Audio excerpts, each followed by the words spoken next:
Minecraft is the most sold game of all time, a game that has community all over the world. Those recognizable first four notes, and was my childhood. Minecraft is my favorite game. If you know me, you know I can't shut up about it.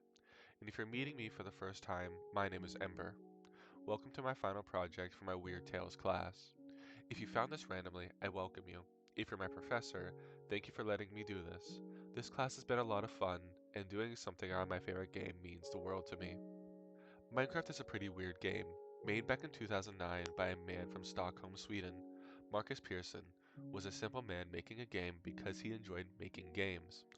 Now, as I said before, it is the most sold game of all time, making over $3 billion, and the recent movie making 816 million. Marcus could have never known what this silly block game would be 16 years down the road. I'm not here to talk about Minecraft. Though I could talk about Minecraft for more than an hour, that's not what this project is about.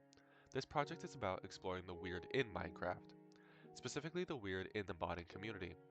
The modding community for this game is massive, with 212,000 mods, worlds, resources, data packs, and anything you can think of. That comes with 79 billion total downloads. You can say that the modding community for Minecraft is a big deal. In our class, we have explored the weird of fiction, from things like H.P. Lovecraft, Junji Ito, Never Whistle at Night, to name a few. The world of weird fiction is a broad and interesting universe, like Ballad of Black Tom by Victor Vanelli, turning H.P. Lovecraft's world into something we can reclaim, to Old Gods of Appalachia, a podcast that tells the story of weird fiction. Minecraft has this too. With the infinite imagination of the community it creates, anything is possible. In this project, I'm going to explore concepts set by the topics we discussed in class and how they're adapted into Minecraft.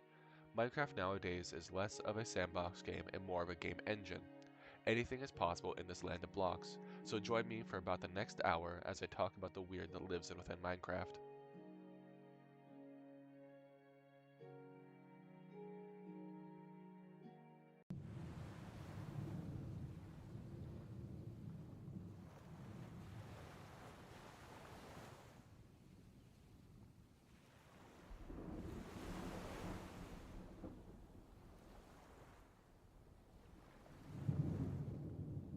The ocean is a vast, deep, wet hell that we humans can't explore freely.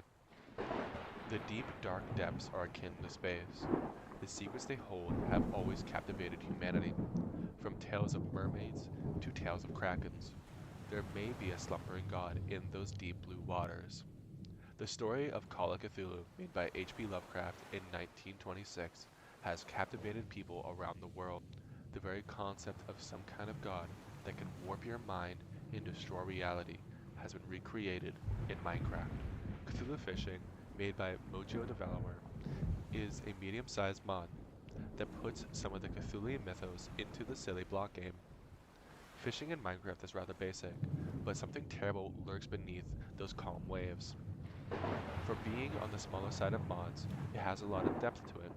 A new magic system, using revelation points, 4 different types of fish, and relics capable of massive power. There is a lot to talk about here, but a simple overview of the mod will have to suffice. I'm here to talk about the weird we see in this mod, not on the mechanical intricacies it has. This mod focuses on fishing and gaining power from it, then using that power for relics. There are 2 bosses you can fight against too. They are a good challenge and really test your power as a Minecraft player and the magic you've gained. I will show a small montage of things you can do in this mod and the boss battles as well. If you have Minecraft Java, I suggest adding this to your magic mod pack for good Cthulian magic.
Hi. So this is editing Ember right now. It's Sunday. The project goes out tomorrow. I was trying to get footage for the boss fights for Cthulhu Fishing. Um, I personally did not like the boss fights. Um, this isn't a mod review, so I'm not I'm just talking about the weird in these. I This isn't scripted. Um, I got frustrated with these bosses, trying to actually record clips for them. That I did just kind of get angry at them.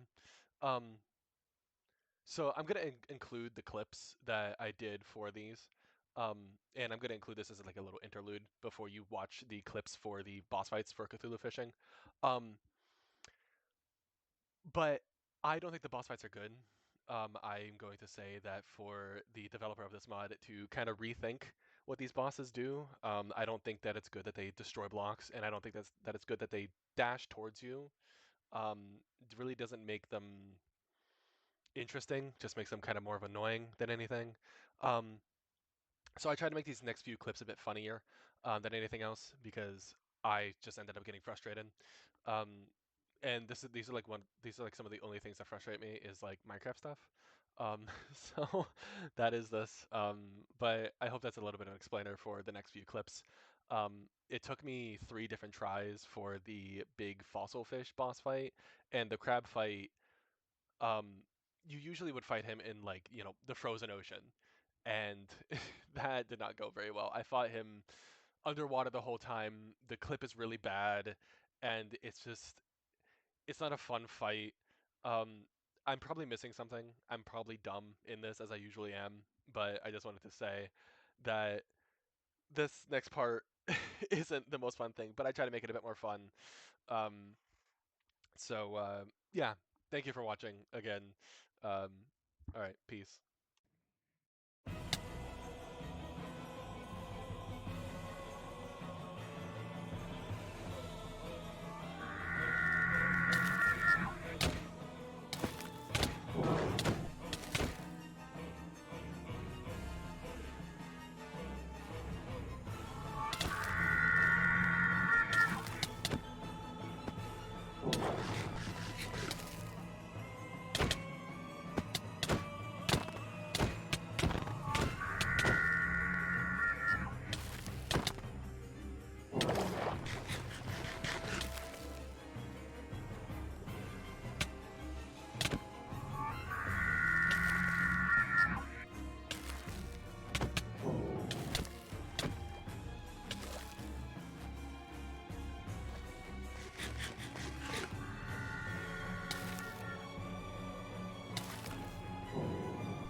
Hi, this is Recording Ember again. As you can see, I do have the recording pulled up right here.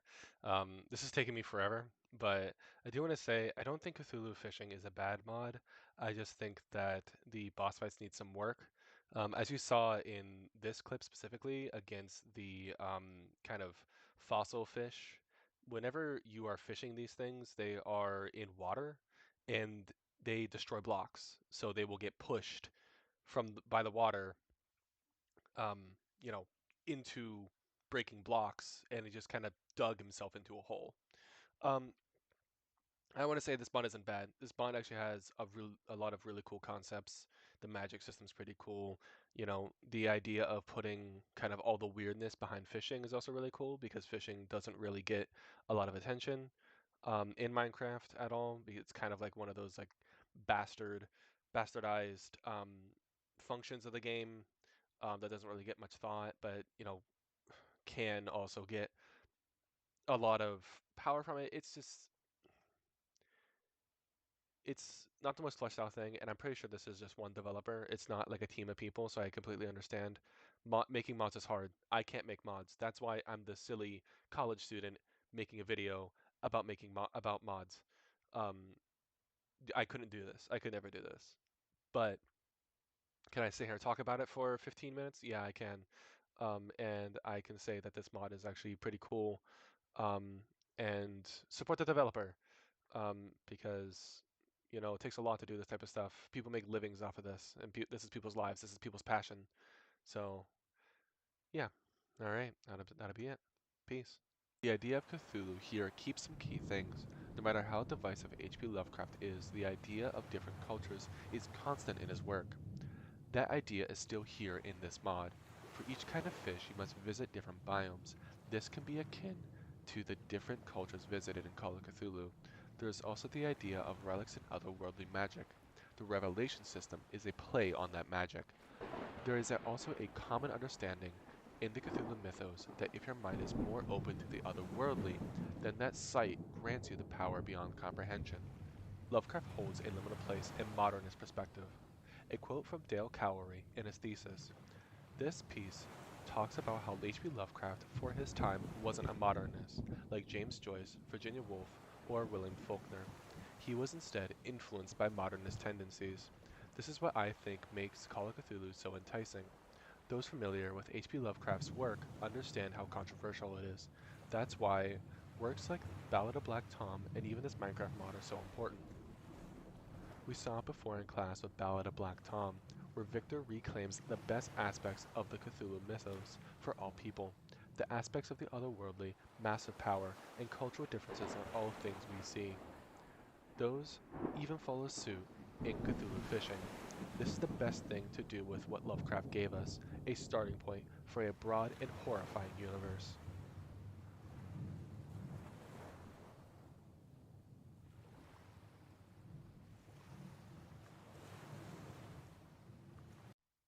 Before we start this segment of the video, I feel like I have to say I do not condone the use of drugs. This is all done for a YouTube video and is done for research for my college project.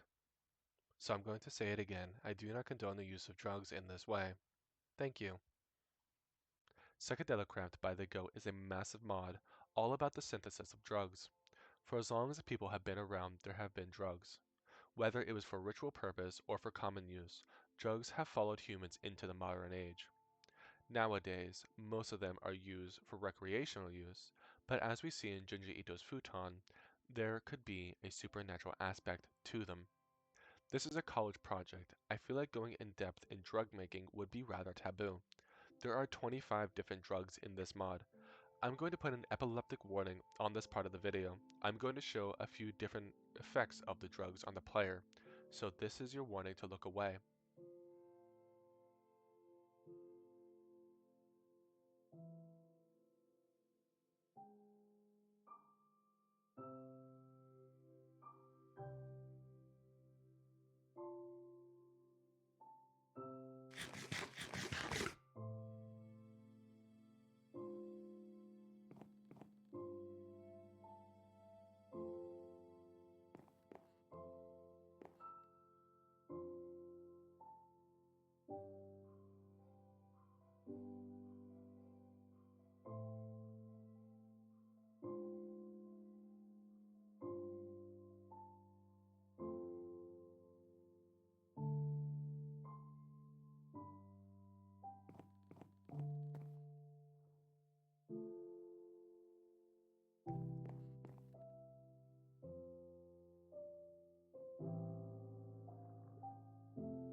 It is safe to look back at the screen now. Thank you.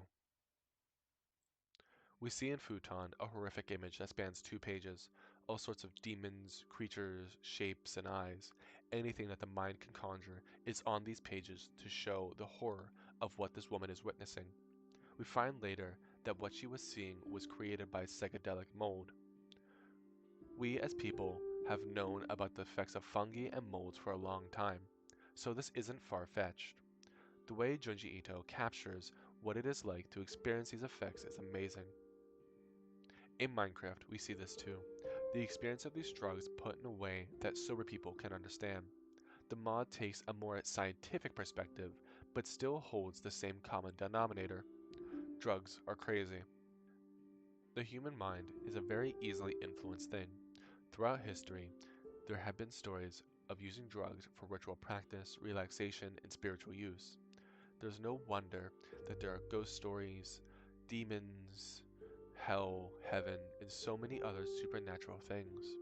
Drugs have been a gateway to see those things, a way to look beyond the veil of reality. In the article, God Hasn't Died, It Has Merely Been Encapsulated, talks about how different psychedelics have been used for spirituality.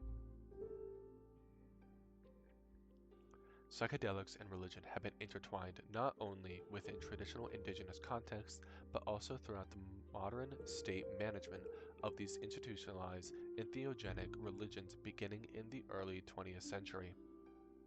With this as a guide, it helps us understand why these things have been put into a children's game. Drugs have always been used for a purpose, whether that's to understand how they affect you in an artistic representation or for the real purpose. Drugs have been a cornerstone of human experience for a long time. Both in Junji Ito's Futon and in Psychedelic Craft show that. Have you ever wanted to waste your life? Spend all of your time playing Minecraft? Do you want your computer to explode? Do you like buying new computer parts? If you answered yes, then I have a mod pack for you. Craftoria is a mod pack made by Team AOE for those who want to only play Minecraft for the rest of their lives. This mod pack has 448 mods, 32 resource packs, and 3 shader packs, totaling at 483 items. This mod pack is called a kitchen sink pack. The modders throw together every known mod that people like, make it blend together somewhat coherently, then throw it at the player. The amount of work put into packs like this is astounding, not only by the player, but also by the modders who take care of these packs. This mod pack has something for everyone to enjoy: magic lovers, explorers, loot hoarders, industrialists, and everything under the sun. You can explore different dimensions, then go back to your factory. The experience is rather surreal. There is some sort of direction within this pack in the form of quests. These quests are handcrafted by the mod pack developers. They're optional, but do show you around all the mods in the pack. As mentioned before, this pack is massive. It would take me hundreds of hours to go over all the content in the pack.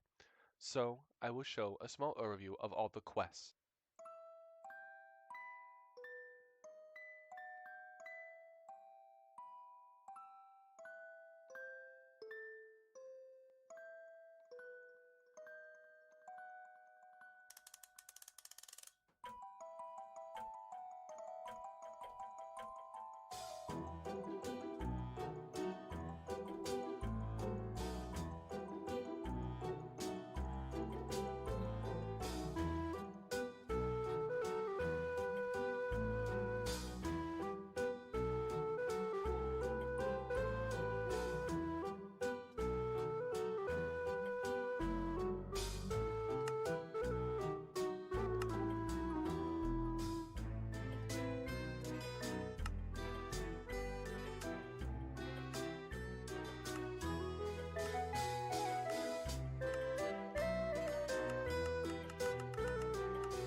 The weird we see here is the blend of industrialism and magic, almost as if they are two sides of the same coin.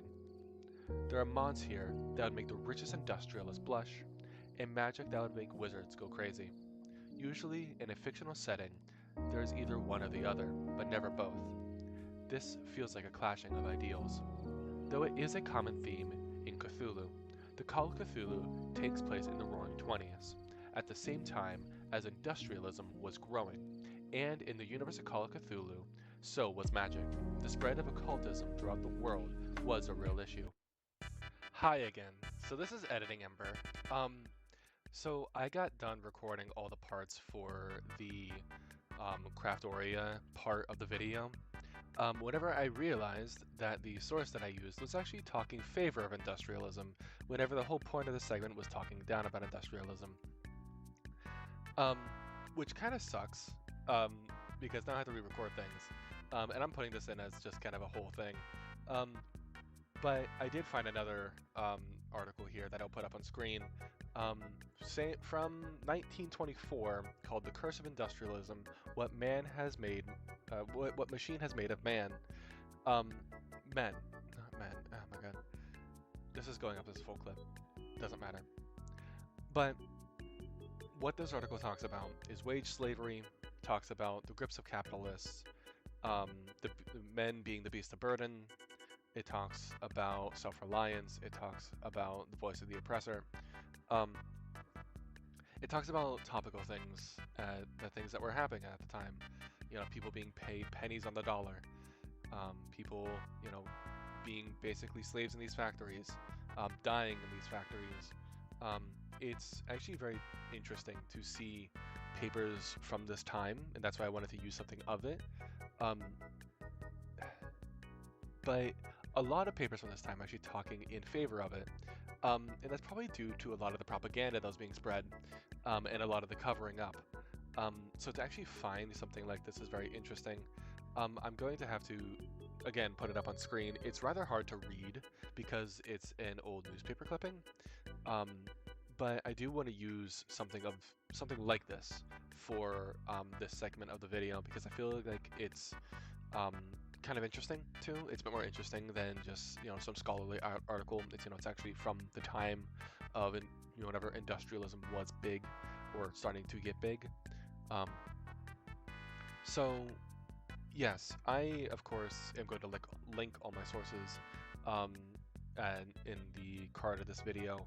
But I think this is one of the more interesting sources, and I wanted to keep something like this in the video, but I just did an oopsie and didn't read the paper entirely.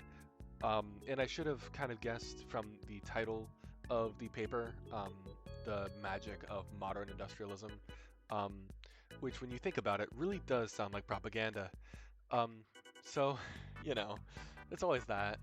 This is why you read your sources, kids. This is why you do more work and give yourself more time rather than 2 days. It's fine. But yeah, I wanted to keep that in here.